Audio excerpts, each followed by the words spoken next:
इस कहानी के 3 किरदार हैं, मारिया, जेरोम मैथ्यू और नीरज ग्रोवर, एक 26 साल का लड़का जिसके केस ने पूरे देश को हिला के रख दिया था।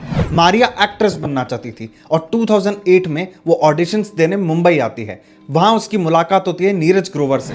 नीरज मारिया के लिए कुछ ऑडिशंस लाइन अप करता है और धीरे धीरे नीरज और मारिया की दोस्ती प्यार में बदल जाती है। पर मारिया नीरज से कभी नहीं कहती कि उसका पहले से एक बॉयफ्रेंड है जिसका नाम है जेरोम मैथ्यू, जो कि इंडियन आर्मी में है और पुणे में पोस्टेड है।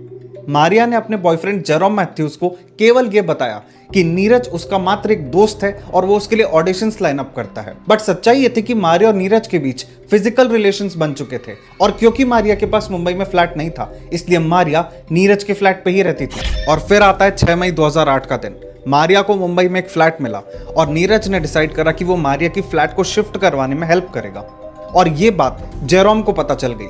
जेरोम ने मारिया से कहा कि मेक श्योर ये बंदा फ्लैट की शिफ्टिंग करवा के सीधा घर जाए और फ्लैट पे ना रुके। 6 मई 2008 को रात के 10 बजे मारिया अपने बॉयफ्रेंड जेरोम मैथ्यू को बताती है कि नीरज अपने घर वापस जा चुका है। अब अगले दिन यानी 7 मई 2008 की सुबह नीरज का एक फ्रेंड उसे कॉल करता है और कॉल उठाती है मारिया।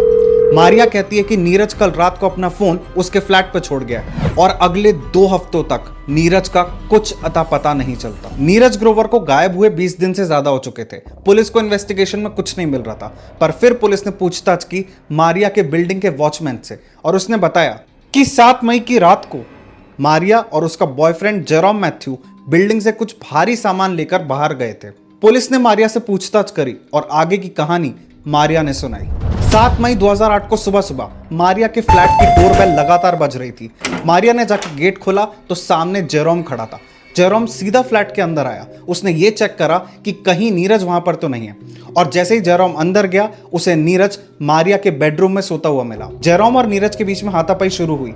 जेरोम किचन से एक चाकू लेकर आया और उसने नीरज को तब तक मारा जब तक वो मर नहीं गया। नीरज मर चुका था और उसका शरीर मारिया के फ्लैट पे ही पड़ा हुआ था और उसी शरीर के सामने मारिया और जेरोम ने घंटों तक करा।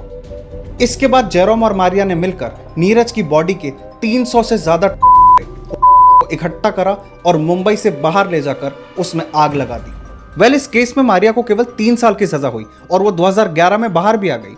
जेरोम को 10 साल की सजा हुई। तो आपको क्या लगता है इस केस में गलत कौन था? मारिया जिसने झूठ बोला, जेरोम जिसने नीरज को इतनी बेरहमी से मारा, या फिर नीरज जो गलत लड़की से प्यार कर बैठा? मुझे कमेंट सेक्शन में जरूर बताइएगा।